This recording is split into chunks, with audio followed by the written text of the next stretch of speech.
오늘 성경 말씀은 사무엘상 3장이 되겠습니다. 지난주 2장을 통해서 한나가 하나님의 성전에 나와 기도하는 것을, 그 기도의 내용을 우리에게 보여주신 것을 볼 수가 있었습니다. 이때는 언제냐면은 이제 한나가 사무엘을 하나님 앞에 바치기 위해서 하나님의 성소가 있는 실로로 나왔고, 거기에서 하나님 앞에 감사드리고 난 후에 사무엘을 하나님을 일하는 종으로서 맡겨두고 가는 것을 볼 수가 있습니다. 근데 그 당시에 엘리라는 제사장이 있었지만은 그 아들 둘이 악하기가 짝이 없었죠. 그 악하기가 짝이 없으니 하나님께서 엘리에게 사자를 보내서 그에게 가르쳤지만은 그가 하나님의 말씀을 온전히 순종치 않고 하나님의 말씀을 듣지 아니함으로 인해서 그 집안을 다 멸망시켜 버리실 거라는 것을 가르치는 말씀의 내용이 이 안에 있습니다. 엘리가 그 아들 홈니하고 비네스에게 말을 했어요. 그 잘못된 것을요. 그렇죠? 그렇지만 말을 해서 그렇게 더러운 악을 행했다면 그들을 그 제사장인식분에서 잘라내버렸어야 되거든요. 근데 그대로 놔뒀습니다. 그대로 놔두다 보니까 항상 하는 짓이 뭐예요? 행음하고 간음하고 또 뭘 합니까? 하나님의 제물을, 바쳐진 그 제물을 더럽히고 하나님께 바쳐지기도 전에 그 제물을 자기들이 뺏어가서 먹어버리고 이런 더러운 짓을 합니다. 그래서 하나님께서 엘리에게 사자를 보내서 말하는 것이, 네가 네 아들들을 나보다 더 좋게 여긴다 이거예요. 그래서 그들이 범죄를 하는데도 그들에게 가장 좋은 것으로 먹여서 살찌게 한다 하는 말씀을 하시면서 하나님께서 주신 말씀은 뭡니까? 나는 나를 존중하는 자를 내가 존중하고 나를 멸시하는 자를 경멸하신다 하시는 말씀을 주신 것입니다. 이게 우리에게 주시는 중요한 말씀입니다. 우리가 하나님을 존중할 줄 알아야지만이 하나님도 우리를 어찌신다는 얘기예요. 존중하신다는 얘기입니다. 근데 우리가 하나님의 말씀을 멸시해버리면은 하나님도 우리를 어찌신다는 얘기세요? 경멸하신다는 얘기입니다. 아시다시피 애굽에서 나왔던 이스라엘 백성들이 어쨌어요? 하나님의 말씀을 멸시했다고 그 성경 안에도 써져 있습니다. 멸시를 하니까 하나님께서 그 백성들을 어떻게 하시겠어요? 경멸을 해버리신 것이에요. 그래서 그 경멸된 하나님의 백성들이 가나안 땅을 바로 눈앞에다 두고도 뭐 하지 못한 거예요? 그 안에 들어가지 못한 것입니다. 그리고 하나님이 하나님을 멸시했던 하나님의 백성을, 애굽에서 나왔던 이스라엘 백성들 전부 다 광야에서 다 죽여버리셨습니다. 40년 동안 광야를 돌게 하시면서 광야에 살다가 죽은 것이에요.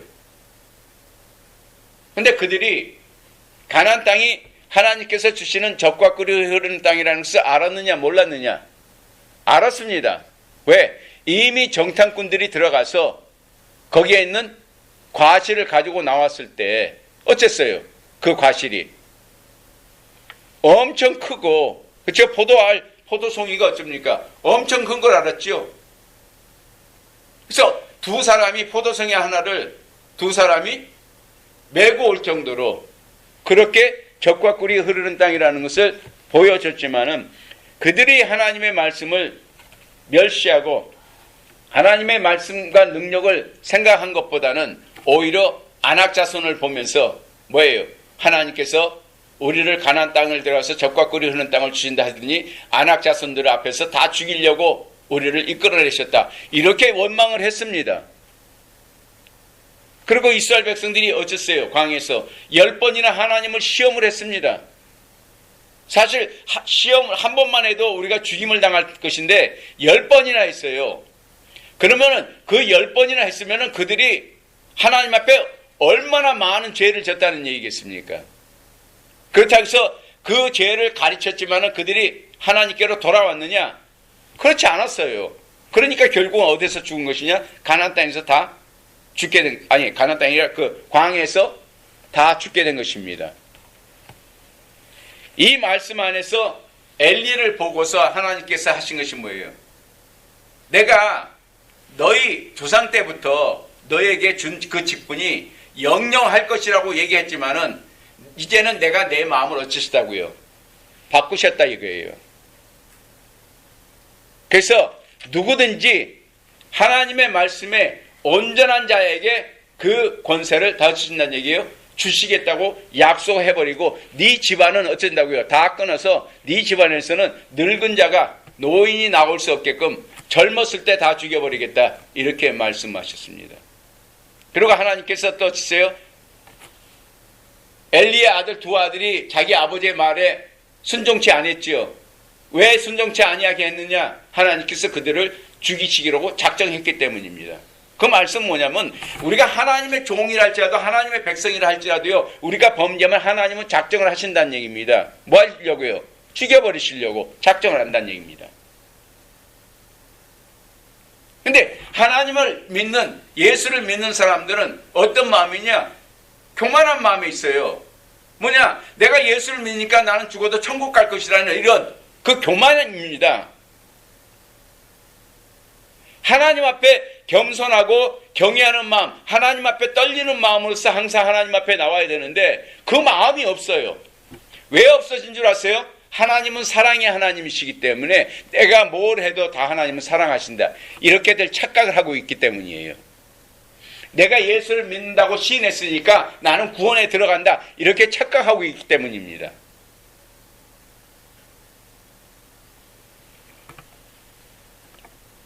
하나님의 말씀이 뭔지도 제대로 모르면서 아는 척하고 다 아는 것처럼 생각하고 하나님은 제사보다 인애를 원하신다고 그랬고 번제보다도 하나님을 아는 것을 원한다고 얘기했습니다. 시편에 가면 내 백성이 나를 아는 지식이 얼마나 있는가 봤더니 하나도 없더라고 얘기를 했습니다. 그럼 지금 예수 믿는 사람들이 신학자들과 하나님 종들도 있고 많은 하나님의 백성들이 있을 거 아닙니까? 그러면 그들이 하나님을 다 알아야 되잖아요. 그러면 그 하나님을 알려면 뭘 해야 돼요? 성경을 읽고 성경을 공부하고 그래서 하나님의 뜻이 무엇인지를 그 비밀을 알려고 노력을 해야 되지 않습니까? 근데 그것은 인간이 가르치는 게 아니에요. 하나님의 성령이 함께 하셔야지만이 깨달을 수가 있다는 얘기입니다. 여러분들 제가 성경을 가르치고 하나님의 말씀을 증거한다 할지라도 성령님께서 역사하지 아니하시면은 하나님의 말씀은 우리는 알고 깨달을 수가 없어요. 아시죠? 왜 예수님께서 보혜사 성령을 우리에게 보내주셨는지 이걸 우리가 알아야 된다는 얘기입니다. 예수님께서 성령을 보내주신 이유는 무엇이냐? 우리를 세상에서 그와 같이 홀로 남겨두지 아니하시려고 보혜사 성령을 보내셨어요. 그리고 또 다른 이유는 뭐겠어요? 예수 그리스도를 증거케 하기 위해서 보내신 것입니다. 예수 그리스도를 성령님께서 예수 그리스도를 증거를 해주신다는 얘기입니다.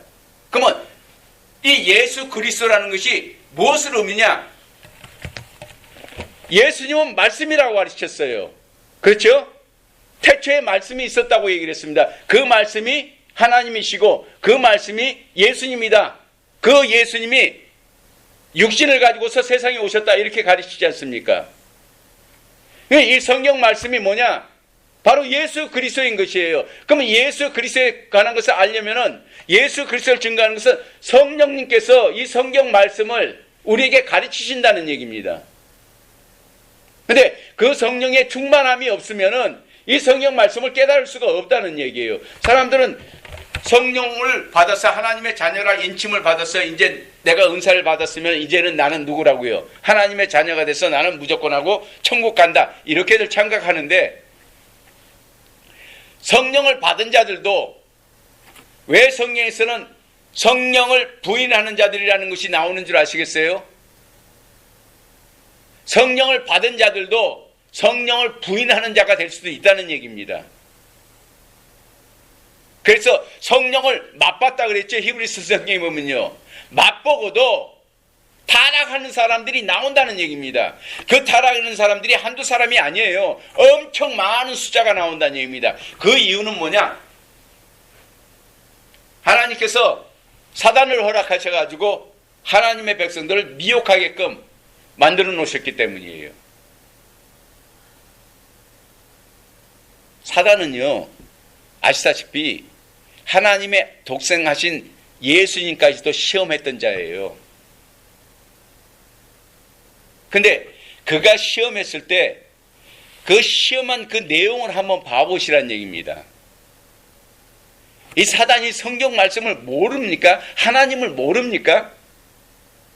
잘 알고 있어요. 그러니 사단도 귀신도 예수님 앞에서는 나는 당신이 누구인지를 아나이다 하고 얘기하는 거예요. 그래서 그랬잖아요. 믿음에 대해서 얘기할 때 너가 예수를 믿느냐? 귀신도 알고 떠드니라 이렇게 얘기를 합니다.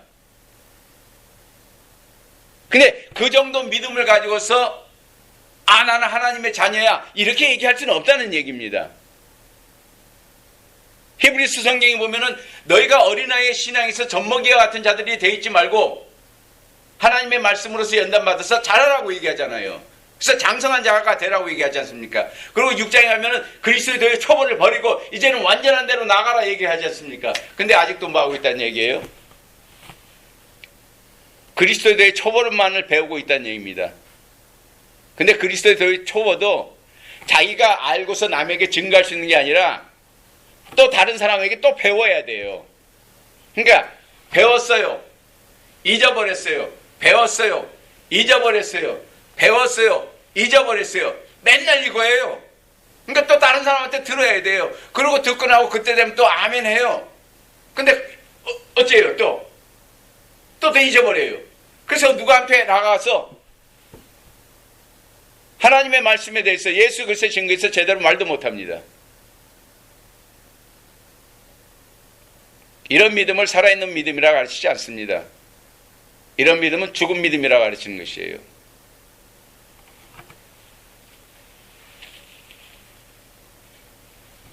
완전함에 나아가는 것도 하나님께서 허락하지 않으면 못 나간다 하시는 것입니다.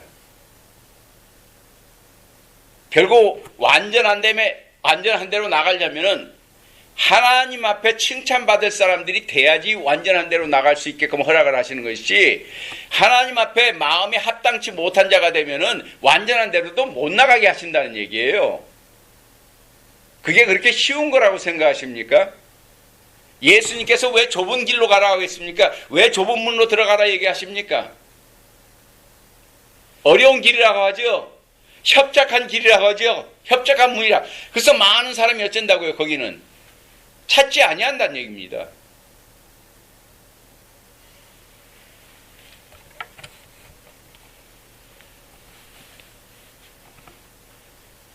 그래서 하나님께서 하나님의 사자를 통해서 엘리에게 가르친 게 뭐예요? 30절에 보니까 그러므로 이스라엘의 하나님 나 여호와가 말하노라 내가 전에 네 집과 네 조상의 집이 내 앞에 영영히 행하리라 하였으나 영영히 행할 거라고 있어요. 그러니까 레위 지파의 직분은 어쩐다는 얘기예요. 영영히 줄 거라고 했지만 하나님의 종으로서 하나님이 너희들의 업이 돼서 영영히 네 집안이 그렇게 될 것이라 이렇게 말씀하셨지만은 이제 나 여호와가 말하노니 결단코 그렇게 아니하리라 얘기했습니다. 결국 뭐예요? 하나님의 말씀이 바뀌셨다는 얘기입니다.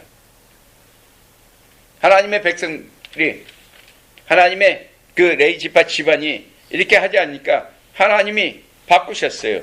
그리고 36절에 가면 내가 나를 위하여 충실한 제사장을 일으키리니 그 사람은 내 마음 내 뜻대로 행할 것이라 하고 얘기합니다. 내가 그를 위하여 견고한 집을 세우리니 그가 나의 기름 부음을 받은 자 앞에서 영구히 행하리라 이렇게 얘기를 하십니다. 이게 무엇에 관한 얘기냐? 예수 그리스도에 관한 얘기인 것입니다. 왜? 레위 지파에서 제사장이 나왔죠. 히브리 성경으로 넘어가니까 다른 지파에서 제사장이 나왔다고 얘기를 합니다. 그 다른 지파가 어느 지파예요? 유다 지파예요. 예수님이 어디 지파에서 나오셨어요? 다윗의 자손으로 유다 지파에서 나왔어요. 그래서 유다 지파에서 뭐가 나온다는 얘기예요? 이제는 제사장의 직분을 가진 자들이 나온다는 얘기입니다. 레위 지파가 이제는 아니라는 얘기입니다.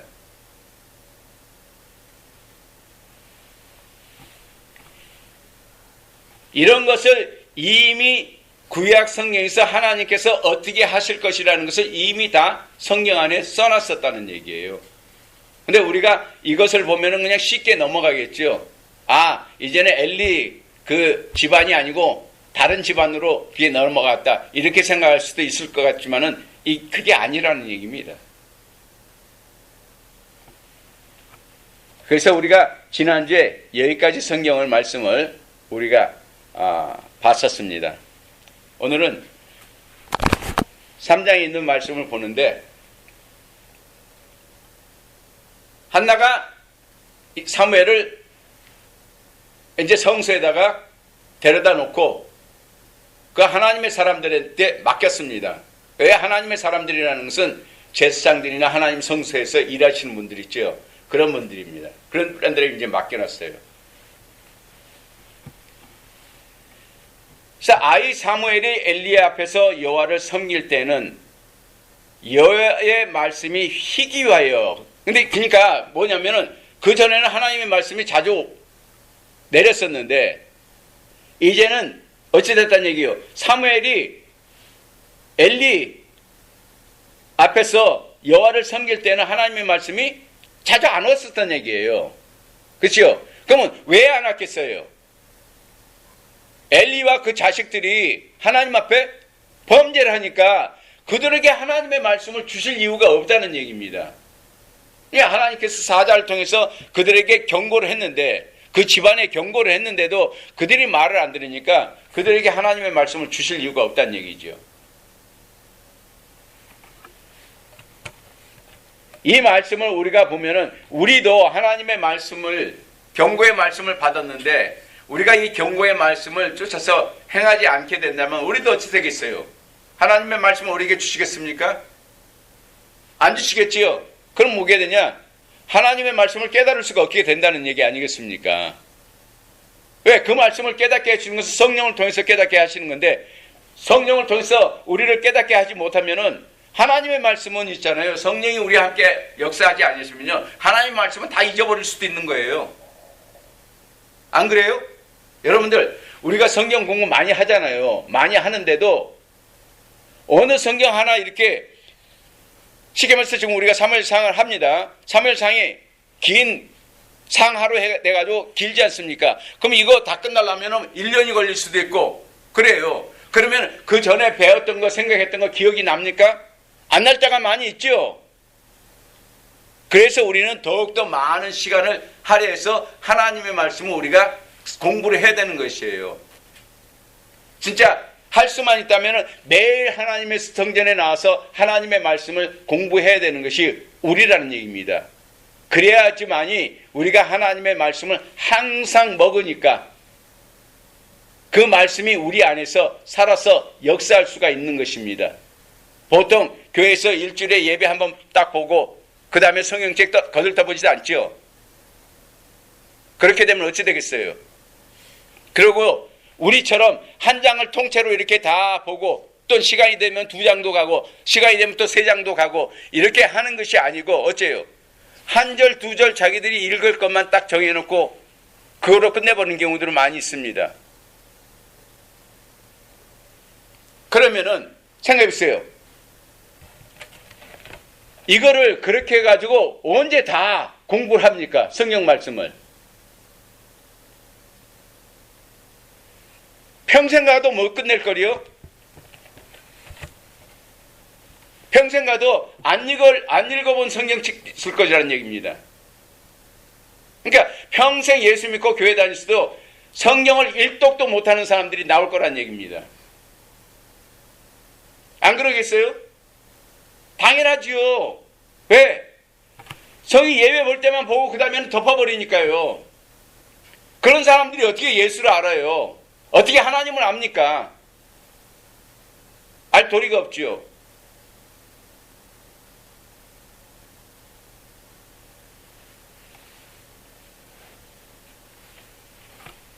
제가 얼마 전에 그러지 않았습니까? 저희 직장에 필리핀 애가 하나 있는데 성경을 캐톨릭에서 성경을 가지고 얘기하니까 성경을 아는 지식이 전혀 없었다는 거.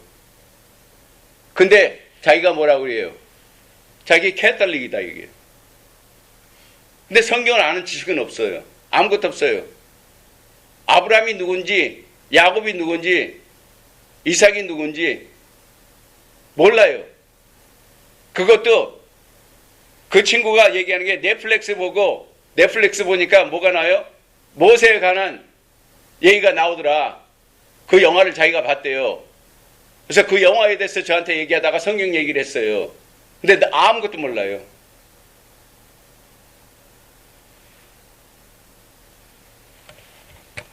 그러니까 그 친구는 그 영화를 보지 않았으면 모세가 누군지도 잘 몰랐을 거란 얘기입니다.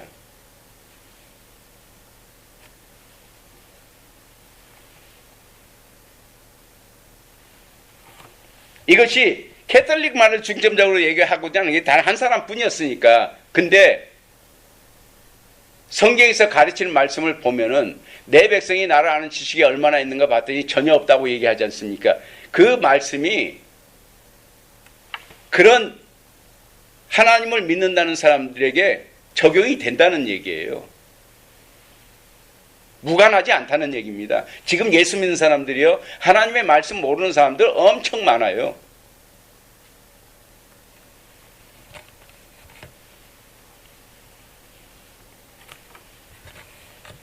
그니 이런 때가 되면 하나님께서 어떠신다는 얘기예요. 하나님 말씀을 이런 자들에게 하나님 말씀을 주실 이유가 없죠. 왜? 그들에게 하나님의 말씀을 준다 해서 이 사람들이 그 말씀을 듣고 쫓아서 행하겠습니까? 이미 경고를 했는데도 안 하는데, 줘봤자 안 하니까 하나님 말씀이 희귀했어요. 희귀하다는 건 뭐예요? 어쩌다가 한 번씩 하나님의 말씀이 들린다는 얘기죠. 어쩌다가 한 번씩. 우리가 한국말에서 가뭄에 콩 나듯이, 그렇죠? 가뭄에 콩 난다는 것이 콩이 거의 안 난다는 얘기잖아요. 가뭄인데 어떻게 싹이 나고 뭐가 나오겠습니까? 그래서 이렇게 희귀하여 이상이 흔히 보이지 않았더라. 하나님께서 이상을 보여주시는데 이상을 보는 것이 전혀 없었다는 얘기입니다. 그럼 하나님의 백성들이 어디로 가야 갈 바를 모른다는 얘기죠. 하나님께서 가르쳐주지 않으시니까 모른다는 얘기입니다. 엘리의 눈이 점점 어두워가고 잘 보지 못하는 그때, 나이가 들으니까, 그렇죠? 어째요? 잘 안 보이죠. 엘리의 나이도 엘리가 죽을 때가 90세 정도가 됐었으니까. 그래서 잘 보지 못하는 그때 그가 자기 처소에 누웠고, 누가요? 사무엘이요. 자기 처소에 누웠습니다. 하나님의 등불은 아직 꺼지지 아니하였으므로 사무엘은 하나님의 궤에 있는, 여기 궤라는 것은 법궤를 얘기하는 것이죠. 법궤에 있는 여호와의 전 안에 누웠더니 여호와께서 사무엘을 부르시는지라. 여호와께서 사무엘을 불렀습니다. 그가 대답하되 내가 여기 있나이다 하고 엘리에게로 달려가서 가로되. 그러니까 하나님이 부르신 걸 모르고 전혀 경험을 해본 적이 없잖아요. 하나님이 부르신 것을. 그러니까 엘리가 부른 줄 알고 엘리한테 달려간 거예요. 그래서 엘리에게로 달려가서 가로되 당신이 나를 부르셨기로 내가 여기 있나이다. 가로되 나는 부르지 아니하였으니 다시 누우라. 그가 가서 누웠더니 하고 얘기를 해요. 엘리는 부른 적이 없어요. 누가 하나님 부르셨으니까 엘리가 부른 적이 없는 거죠. 그러니까 가서 이제 다시 돌아가서 자라, 이런 얘기죠. 너 자라는 얘기입니다. 하니까 여호와께서 다시 사무엘을 부르시는지라. 그러니까 또 불러요. 그러니까 사무엘은 또 누가 부른 줄 알겠어요? 엘리가 부른 줄 알고 또 가죠. 그래서 사무엘이 일어나 엘리에게로 가서 가로되 당신이 나를 부르셨기로 내가 여기 있나이다. 대답하되 내 아들아 내가 부르지 아니하였으니 다시 누우라 하니라. 사무엘이 아직 여호와를 알지 못하고 여호와의 말씀도 아직 그에게 나타나지 아니한 때라. 그러니까 하나님에 대해서 아는 지식이 없었다는 얘기예요. 사무엘도요.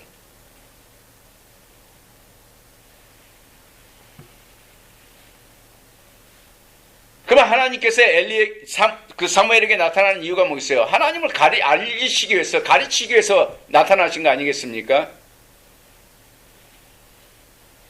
그래서 여호와의 말씀도 아직 그에게 나타나지 아니한 때라. 여호와께서 세 번째 사무엘을 부르시는지라. 그가 일어나서 엘리에게로 가서 가르되 당신이 나를 부르셨기로 내가 여기 있나이다. 엘리가 여호와께서 이 아이를 부르신 줄을 깨닫고, 내가 이렇게 했는데 세 번이나 얘가 뭔가를 들었으면 하나님께서 이 아이를 부르신 것 같다 해가지고 엘리가 그렇게 생각을 한 거지요. 이에 사무엘에게 이르되 가서 누워있다가 그가 너를 부르시거든 네가 말하기를 여호와여 말씀하옵소서 주의 종이 듣겠나이다 하라. 이에 사무엘이 가서 자기 처소에 누우니라. 그래서 세 번 때 하고 이제는 한 번 더 부르면은 그때는 하나님께서 너를 부르시니까 여호와여 내가 여기 있나이다. 내게 말씀하옵소서 하고 이렇게 얘기를 하라입니다.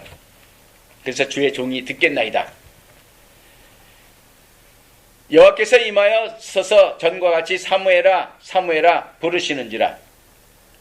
사무엘이 가로되 말씀하옵소서 주의 종이 듣겠나이다. 여호와께서 사무엘에게 이르시되 보라 내가 이스라엘 중에 한 일을 행하리니 그것을 듣는 자마다 두 귀가 울리리라. 이스라엘 백성 중에 한 일을 하나님께서 하시겠다고 얘기한 거예요. 그러니까 뭘 보여주신 것이 이상을 보여주시고 이런 일을 하나님께서 하실 거니까 너는 알고 또 이 일을 하나님의 백성들에게 가르쳐야 될 거 아니겠어요? 가르쳐야 되는 것입니다. 이 당시에 엘리도 하나님의 제사장이었지만 또 사사였어요. 그래서 엘리도 40년 동안을 죽을 때까지 해서 40년 동안 사사 역할도 한 것입니다. 그러니까 사사라는 게 뭐예요? 하나님의 백성을 인도하는 자잖아요. 가르치고 인도하는 자인데 뭘 안 하냐? 자기 자식도 제대로 못 가르쳤다는 얘기입니다. 그리고 자기 자식들이 그렇게 죄를 짓는데도 말로만 하고 그들을 쳐내리지 않았다는 얘기예요.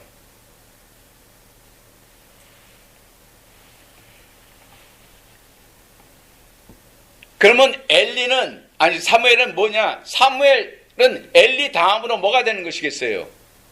하나님의 사사가 돼서 일을 하는 것입니다. 또한 그래서 이스라엘 백성 중에서 마지막 사사가 누구겠어요? 사무엘이에요. 그 다음에는 뭐가 나온 것입니까? 왕이 나오게 되죠. 이스라엘 백성들이 왕을 원했기 때문에.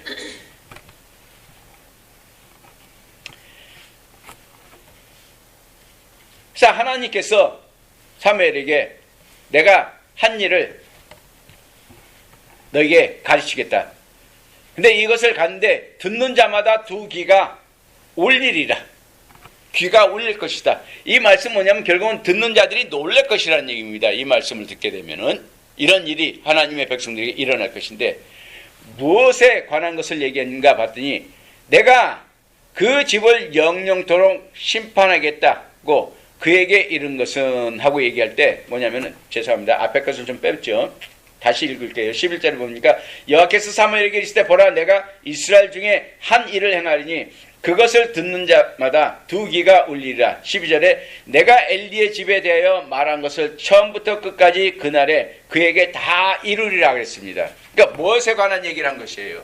하나님께서 하시고 있다는 엘리 집안에 관한 것을 가르친 것입니다. 하나님께서 엘리 집안에 말씀을 하셨어요. 무슨 말씀이냐? 내가 그 집을 영영토록 심판하겠다고 그에게 이른 것은 했어요, 안 했어요? 하셨죠. 그래서 이것을 하나님께서 표징이 되게끔 하시겠다고 2장에서는 그렇게 가르치고 계십니다. 하시겠다고 얘기합니다. 그래서 그에게 이른 것은 그의 아는 죄악을 인함이니, 그러니까 자기가 엘리도 자기 죄가 무엇인지를 안다는 얘기예요. 그리고 그 집안의 죄가 무엇인지를 안다는 얘기입니다. 왜냐하면 하나님께서 사자를 통해서 경고를 했기 때문에 안다는 얘기죠. 하나님께서 뭐라고 경고까지 했습니까? 네가 네 자식들을 나보다 더 사랑한다. 그렇게 말씀하셨거든요. 그러면은 하나님의 종이면은 하나님을 먼저 사랑해야 되는 것이지 자식이 먼저가 아니라는 얘기입니다.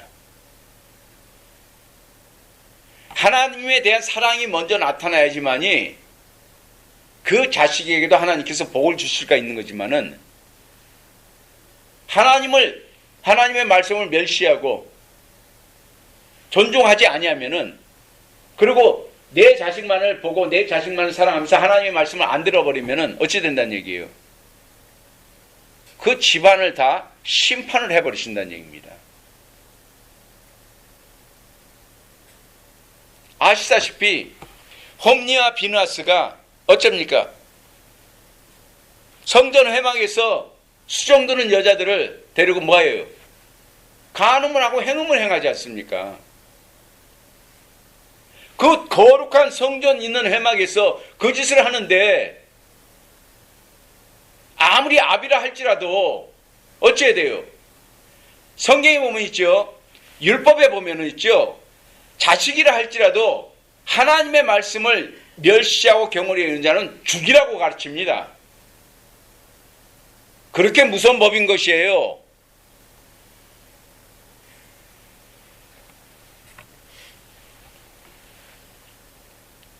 자기 손으로 그 자식을 죽이라고 가르치는 것입니다.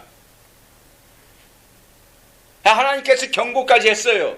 안 들어요. 그냥 하나님께서 이제 뭐 하시겠다는 얘기예요. 그것을 표징이 되게 하려고 하니까 내가 이제 이것을 할 것이다 하고 이 사무엘에게 가르치는 것입니다. 예, 하니까 내가 그 집을 영영토록 심판하겠다 그에게 이른 것은 그의 아는 죄악을 인함이니, 이는 그가 자기 아들들이 저주를 자청하되, 하나님 앞에 저주 받는 것을 뭐 한다는 얘기예요? 스스로 원한다는 얘기입니다. 하나님께서 우리를 저주를 하려면 저주해, 이런 식이란 얘기예요.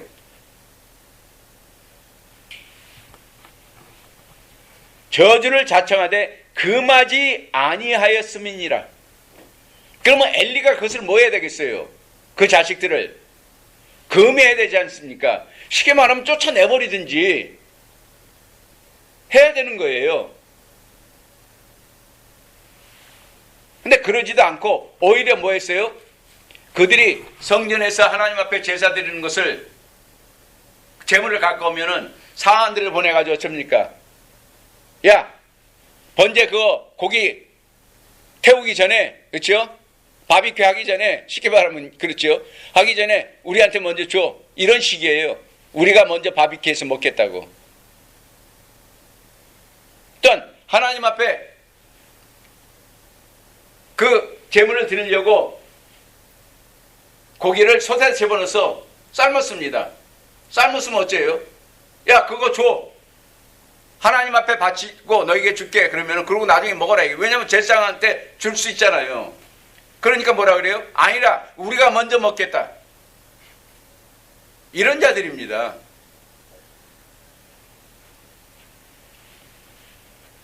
이게 뭐냐면 홈리와 비느하스 같은 하나님의 종들도 세상에는 많다는 얘기입니다. 아시겠어요? 하나님께 바쳐진 것을 자기들이 먼저 먹겠다고 하는 인간들도 많다는 얘기입니다.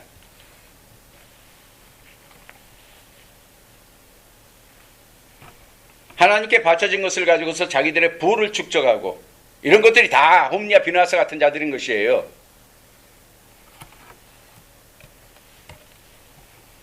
그것을 통해서 명예를 얻으려 하고,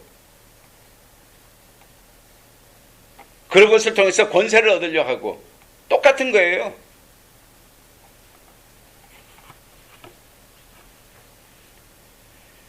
이렇게 그가 자기 아들들이 저주를 자청하되 금하지 아니하였음이니라. 그러므로 내가 엘리의 집에 대하여 맹세하기를 엘리의 집의 죄악은 재물이나 예물로나 영영이 속함을 얻지 못하리라 하였노라. 뭐 하신다는 얘기예요? 이제는 너희들에게는 속죄할 수 있는 재물이 없어. 아무것도 없어. 이제는 그 죄악이 너무 크기 때문에 안 돼. 알고서도 안 했다는 것은 뭐겠습니까? 고범죄지요. 고범죄가 되면 뭐가 돼요? 고범죄는 제사함이 없습니다. 이게 바로 고범죄인 것이에요. 알고서도 고치지 않는 것. 그래서 속함을 얻지 못하리라 하였노라. 이 말을 들으니까 사무엘이 어떻겠습니까? 처음으로 하나님의 말씀을 들었는데 놀랬겠지요. 두렵잖아요. 떨리고. 사무엘이 아침까지 누웠다가 여호와의 집 문을 열었으나 그 이상을 엘리에게 알게 하기를 두려워하더니. 왜? 누구에 관한 얘기예요? 엘리 집안에 관한 얘기거든요.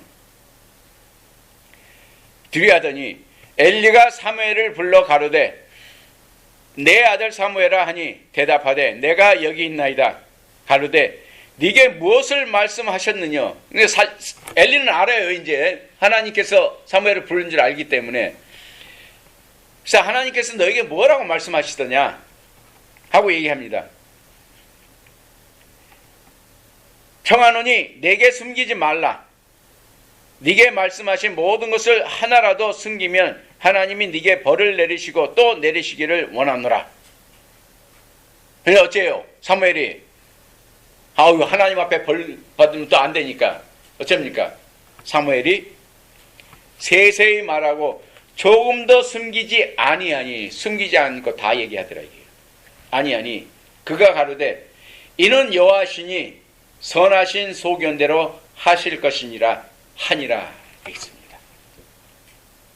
하나님이시니까 하나님이 선하신 소견대로 하실 것이다.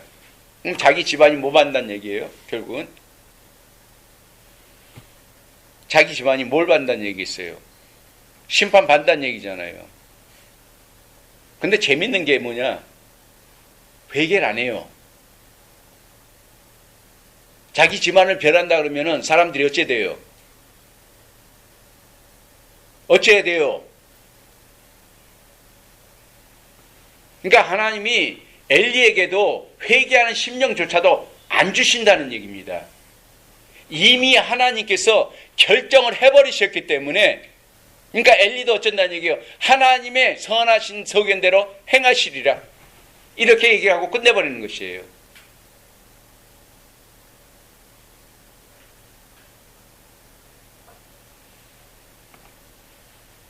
재밌는 말 아니에요. 어떻게 보면 하나님은 선하신 분이기 때문에 하나님의 뜻대로 모든 것을 합니다. 그러면 저 종은 참 진짜 그래. 그 말이 맞지. 이렇게 얘기하는 훌륭한 종같이 보이지만은요. 하나님께서 이에게 회개하는 심령도 안 주셨고 회개할 생각도 없었더란 얘기입니다. 물론 하나님께서 결정하셨다 할지라도 또 뭐 할 수 있어요? 하나님이 변개하실 수도 있는 거잖아요. 때로는 하나님께서 죽이기로 작정했다가도 모세 그 기도를 듣고 이스라엘 백성들을 죽이는 것을 변개하셨잖아요. 그럴 경우도 있는 거거든요. 근데 그런 것조차도 없었다는 얘기예요. 없었다는 얘기입니다. 그만큼 엘리의 마음이 하나님 앞에 강팍한 것을 보여주는 것입니다.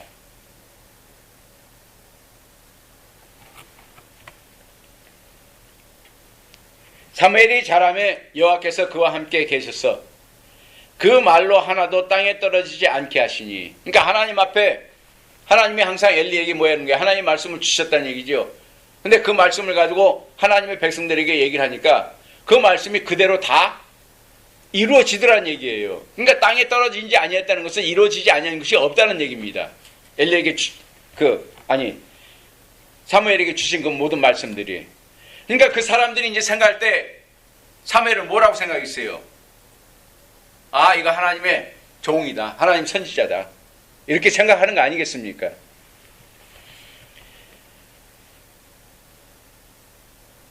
단에서부터 부엘세바까지의 온 이스라엘이 사무엘은 여호와의 선지자로 세우심을 입은 줄을 알았더라. 이렇게 얘기를 합니다. 그러니까 단이라는 것은 뭐예요? 맨 꼭대기잖아요. 그렇죠? 끝에서부터 밑에까지 다 하나님의 백성들이 거했던 그 이스라엘 백성들을 모두가 사무엘을 하나님께서 선지자로 쓰신다는 것을 다 알게 됐다는 얘기입니다. 왜? 하나님께서 다니엘에게 주신 말씀들이 다 그대로 똑같이 이루어졌기 때문에 하나도 땅에 떨어지지 않고, 만약 그 중에 하나라도 떨어졌으면은 혹시 이거 아닐 수도 있어 이렇게 생각할 수 있지만은 그 주신 말씀대로 다 모든 것이 이루어지니까 이스라엘 백성들이 사무엘을 하나님의 선지자로 받아들이는 것이죠. 모두가 다. 여호와께서 실로에 다시 나타나시되, 여호와께서 실로에서 여호와의 말씀으로 사무엘에게 자기를 나타내시니. 항상 실로에서, 왜 사무엘이 실로에 있잖아요. 실로에 있으니까 항상 하나님께서 어디에 나타나신 것이에요? 그 실로에 나타나신 것이에요. 하나님 성전에서.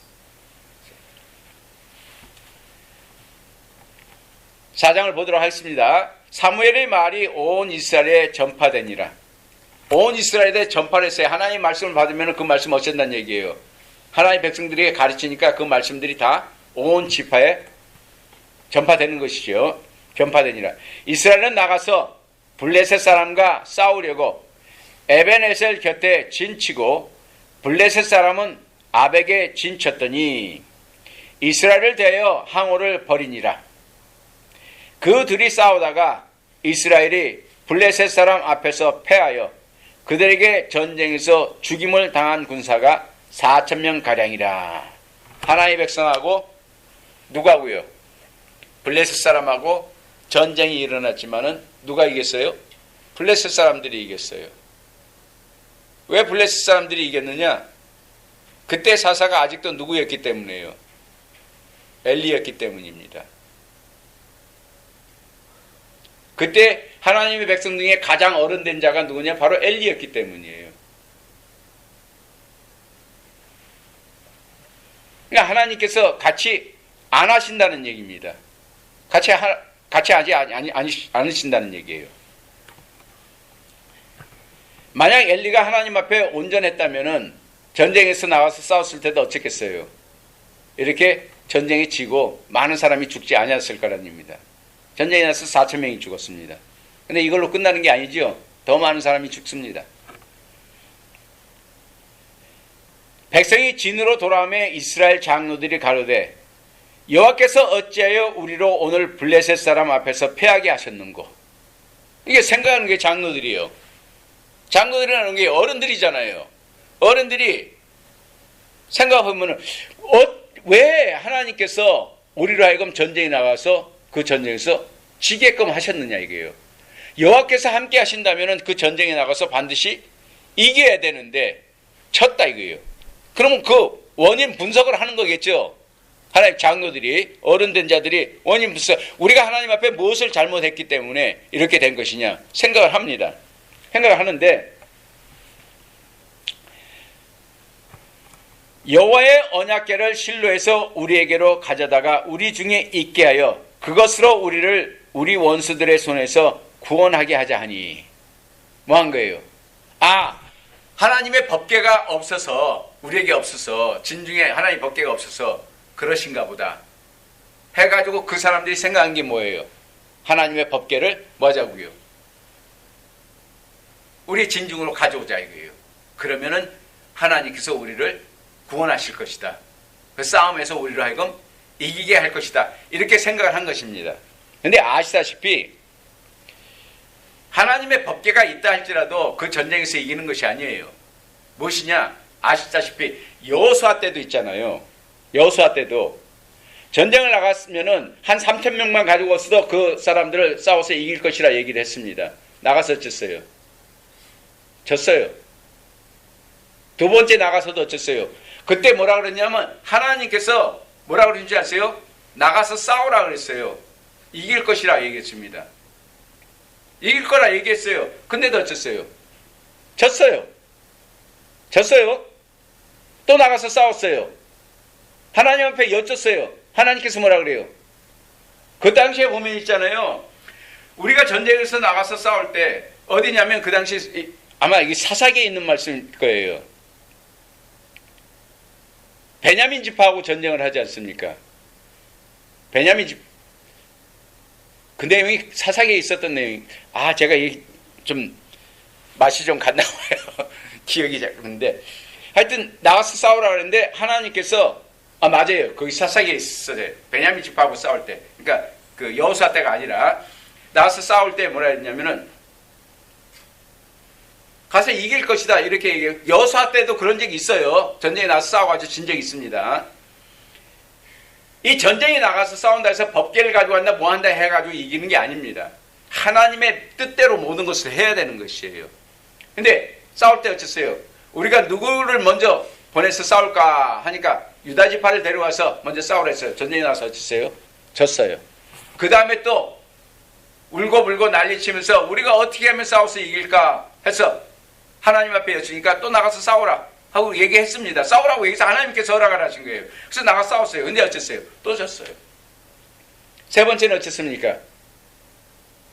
하나님의 법궤가 오고 하나님의 제사장들이 오고 하나님 앞에 온전히 제사를 지낸 다음에 나가서 싸우니까 그때는 싸움에서 이겼다는 얘기입니다. 우리가 일반적으로 기하면 우리가 하나님 앞에 기도하고 나가서 하면은 돼.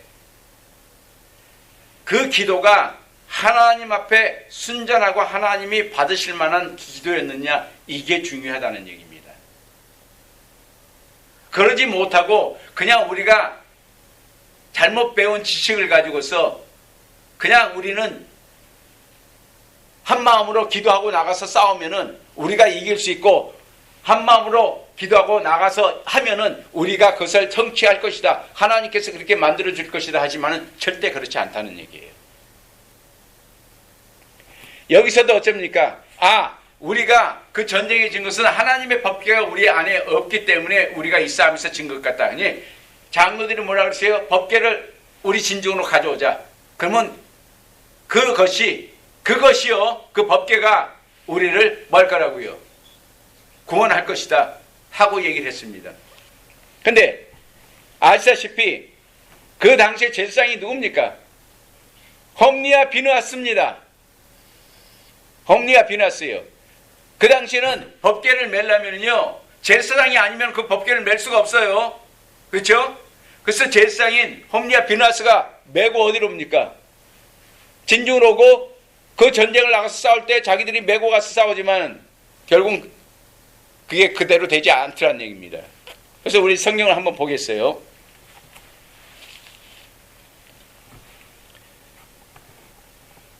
그래서 여호와의 언약궤를 실로에서 우리에게로 가져다가 우리 중에 있게 하고 하여 그것으로 우리 원수들의 손에서 구원하게 하자 하니, 그러니까 하나님의 법궤만 가져가면은 그것이 우리를 구원해 줄 것이다. 이렇게 생각하는 것입니다. 하자 하니 이에 백성이 실로에 하나님의 성전이 있었기 때문에 장막 성전이 있기 때문입니다. 사람문의 그룹 사이에 계신 만군의 여호와의 언약궤를 거기서 가져왔고 엘리의 두 아들 홈리와 비느하스는 하나님의 언약궤와 함께 거기 있었더라. 가져왔어요. 그리고 홈리와 비느하스도 어째요? 법궤 옆에 있습니다. 그렇죠? 여호와의 언약궤가 진에 들어올 때 온 이스라엘이 큰 소리로 외치며 땅이 울린지라. 하나님의 법궤가 들어오니까, 거룩하신 법궤가 들어오니까 난리가 난 거예요. 땅이 진동하고 할 정도로 난리가 나니까 블레셋 사람들도 그걸 느낀 것입니다. 땅이 진동하는 것을. 그런데다가 이스라엘 백성들은 어째요? 하나님의 법궤가 왔다니까 막 기뻐가지고 큰 소리를 치고 다 하니까. 그래서 여호와의 언약궤가 진에 들어올 때 온 이스라엘이 큰 소리로 외치매 땅이 울린지라. 블레셋 사람이 그 외치는 소리를 듣고 가르되 히브리 진에서 큰 소리로 외침은 어쩌미뇨 하다가 여호와의 궤가 진에 들어온 줄을 깨달은지라. 왜냐하면 전쟁을 하려면 뭐가 있겠어요? 또 그들에게도 정탐꾼이 있죠. 정탐꾼이 있어서 정탐꾼을 하여금 그것을 다 정보를 캐내고 하지 않습니까? 자, 하나님의 법궤가 진두로 들어온 것을 알았습니다. 블레셋 사람이 두려워하여 가로되 신이 진에 이르렀도다 하고 또 가로되 우리에게 화로다. 전일에는 이런 일이 없었도다. 전에는 이런 일이 없었는데 이런 일이 벌어진 것이 뭐란 얘기예요? 아, 우리가 그 여호와의 신을 통해서 우리가 화를 받을 수 있겠구나. 이렇게 생각을 합니다.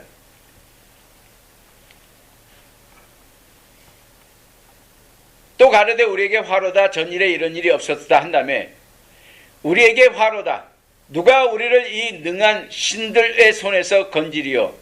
그들은 광야에서 여러 가지 재앙으로 애굽인을 친 신들이니라. 뭘 알아요? 한참 뒤의 일인데도 여호와라는 이스라엘의 신이 애굽의 재앙을 치고 그렇잖아요. 그 애굽이라는 나라를 쑥대밭으로 만들고 이스라엘 백성들이 가나안 땅으로 광야로 나온 거 아닙니까? 그러니까 그 주위에 있던 모든 나라들이 그 여호와의 신의 능력은 이런 신이라는 것을 이미 다 알고 있었다는 얘기입니다. 그러니까 블레셋 사람들도 어쩐 거예요? 두려운 거예요. 혹시 이 여호와의 신이라는 신이 자기들에게도 블레셋 사람들에게도 이렇게 행할까 봐 두려운 거예요. 그러니까 이방 사람들도 이렇게 알 정도인데 하나님의 백성들은 어쩐다는 얘기예요? 그걸 제대로 모른다는 얘기입니다. 왜? 하나님의 백성들은 시간이 지나면 다 잊어버려요. 그래서 하나님께서 하신 말씀이 뭐냐? 너는 네 자식들에게, 네 자식은 그 다음 자식들에게, 그 다음 자식들은 그 다음 자손들에게 이렇게 계속서 가르치라 한 것이잖아요. 그렇게 가르치라 하신 이유가 뭔데요?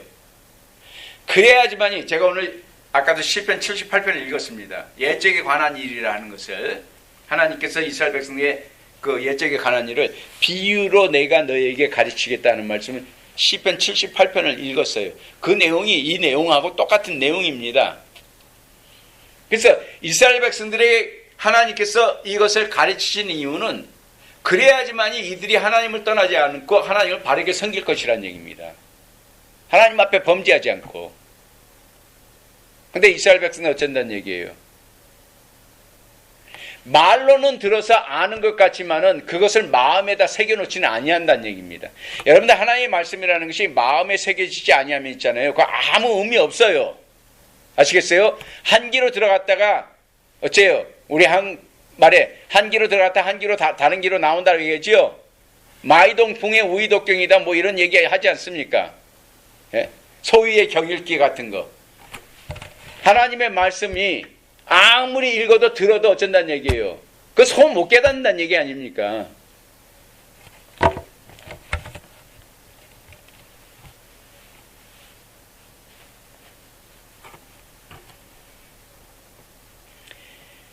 이렇게 하신다, 이것을 가르쳐 주는 것이에요. 그래서 블레셋 사람들이 놀랬다는 얘기입니다. 9절에 보니까 너희 블레셋 사람들아 강하게 하되 대장부가 되어라. 오히려 어째요? 우리가 이 신하고 싸우려면은 뭐 해야 된다는 얘기예요? 우리가요.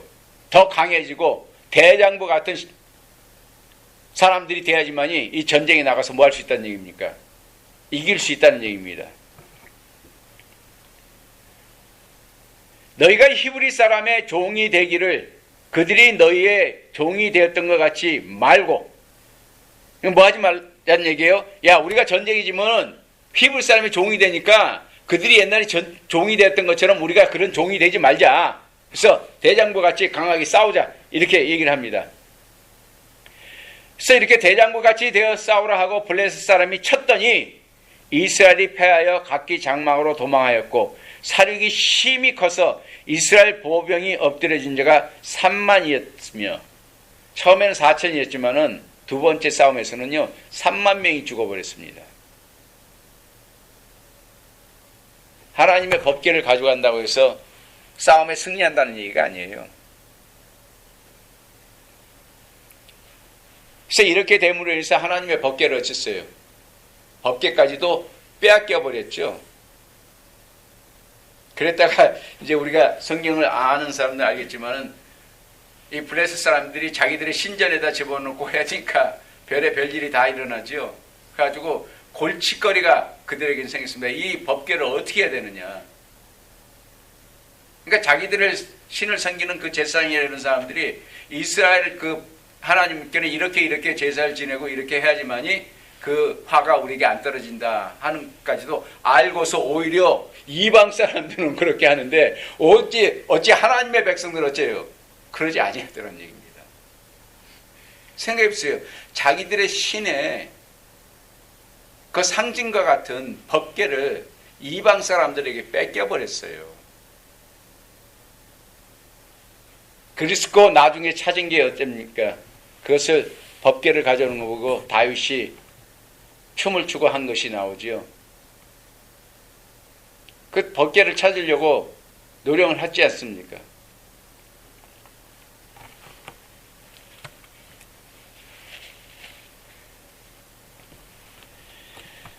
예, 해석 읽도록 하겠습니다.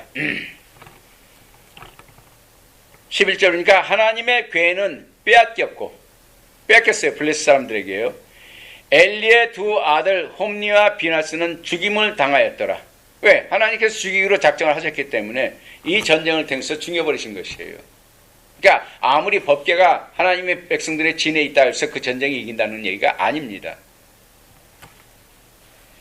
당일에 어떤 베냐민 사람이 진에서 달려나와 그 옷을 찢고 그 머리에 티끌을 무릅쓰고 실로에 이르니라.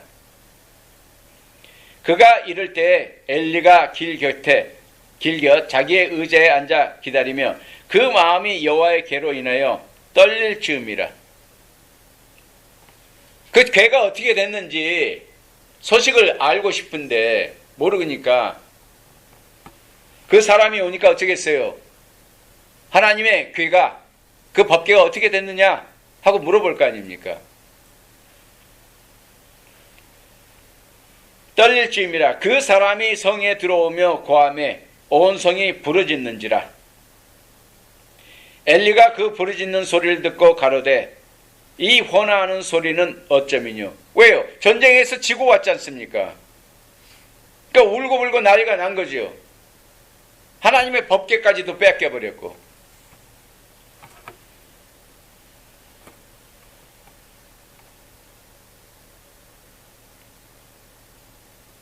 그 사람이 빨리 와서 엘리에게 고하니 때 엘리의 나이 98이라. 그러니까 98세는 굉장히 많이 먹은 나이죠. 98세라. 8이라. 그 눈이 어두워서 보지 못하더라. 그 사람이 엘리에게 고하되 나는 진중에서 나온 자라. 내가 오늘 진중에서 도망하여 나왔나이다. 엘리가 가로되 내 아들아 일이 어찌 되었느냐.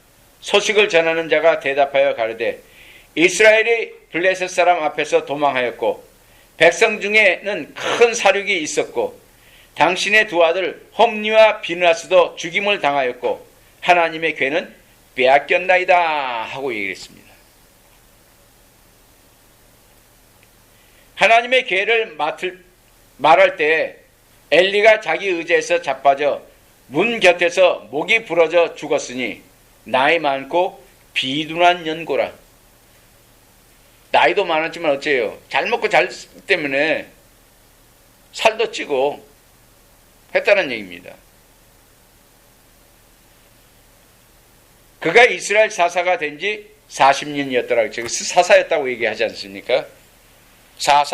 그러니까 죽을 때까지 뭐 했다는 얘기요?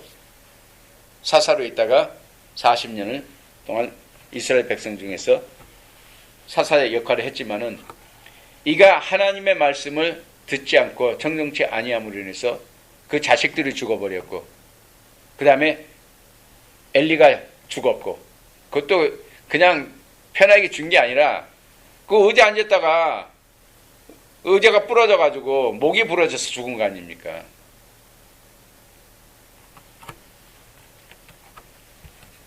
그러니까 이게 하나님의 뭐란 얘기예요? 저주라는 얘기입니다. 하나님의 백성에게 오늘.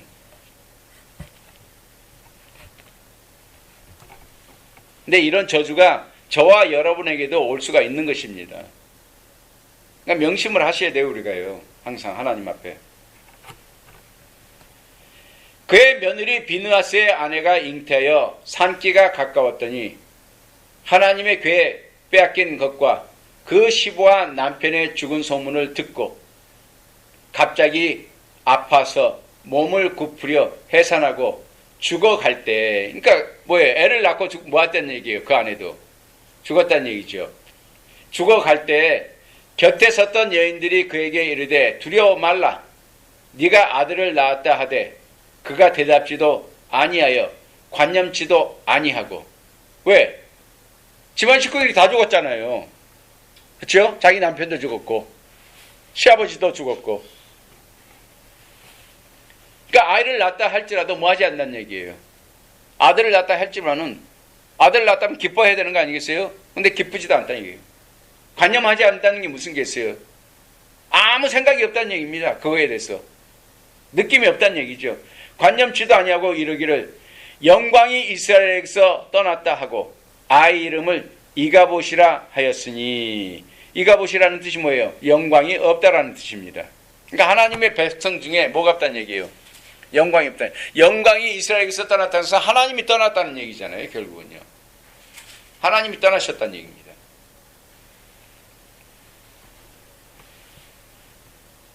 그래서 이가봇이라 했으니 하나님의 궤가 빼앗겼고 그 시부와 남편이 죽었음을 인함이며 또 이르기를 하나님의 궤를 빼앗겼으므로 영광이 이스라엘에서 떠났다 하였더라. 하나님의 궤를 가지고 가면 전쟁에서 이길 줄 알았지만 오히려 어쨌어요? 전쟁이 졌고 궤까지도 뺏겼고 제사장으로 있던 홈리 비느하스도 죽었고 엘리도 죽었고 다 죽었습니다. 그 자부도 아이를 낳고 죽었고. 근데 하나님께서 뭐라 하시냐면 이가봇이 그러면 오래 사느냐? 자식 낳았으냐? 아니라 젊을 때 죽이시겠다고 얘기를 하셨어요. 그 집안에 노인이 나오지 않는다고 얘기했습니다. 영영이. 이렇게 저주를 받아버리고 만다는 얘기입니다. 이제 앞으로 우리가 5장에 있는 말씀을 보면은 블레스 사람들이 그 법궤를 가지고 가지요. 이제 그 법궤를 통해서 일어나는 일들이 일어납니다. 그래서 오늘은 거기까지 말씀을 보는데 결국은 뭐예요? 우리가 법궤를 가지고 가서 전쟁이 이겨지는 것이 아니었다는 얘기입니다. 무슨 말이냐? 우리가 그냥 하나님 앞에 기도한다고 해서 하나님이 다 들어주시는 것이 아니라는 얘기입니다. 어째 되겠어요? 기도하는 자들이 하나님 앞에 온전히 해야 된다는 얘기입니다. 그래야 하나님이 들어주시는 것이에요. 엘리가 있었는데도 하나님이 엘리를 부르신 것이 아니었어요. 오히려 누굴 부르셨어요? 사무엘을 불렀습니다.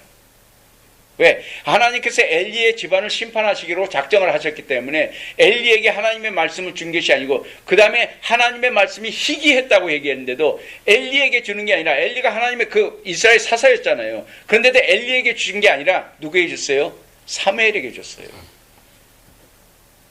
결국은 하나님의 말씀도 하나님 마음에 합당한 자들에게 하나님의 말씀을 주시는 것이지 그냥 내가 하나님의 종이고 내가 하나님의 백성이고 내가 하나님이 지금 같으면 예수 믿으니까 하나님의 자녀고 이런다고 해서 하나님이 그 사람들에게 하나님의 말씀을 주는 것이 아니라는 얘기입니다. 이 말씀을 통해서 우리가 깨달은 것은 하나님의 말씀을 깨닫고 하려면 우리가 먼저 하나님 앞에 깨끗하고 정결한 자녀로서 어떤 하나님 앞에 회개하는 심령을 가지고서 경외하는 마음을 가지고서 항상 하나님을 두렵게 여기면서 하나님 앞에 나오는 그런 사람들이 돼야 됩니다. 그래야 그 기도를 하나님께서 들어주신다는 얘기죠.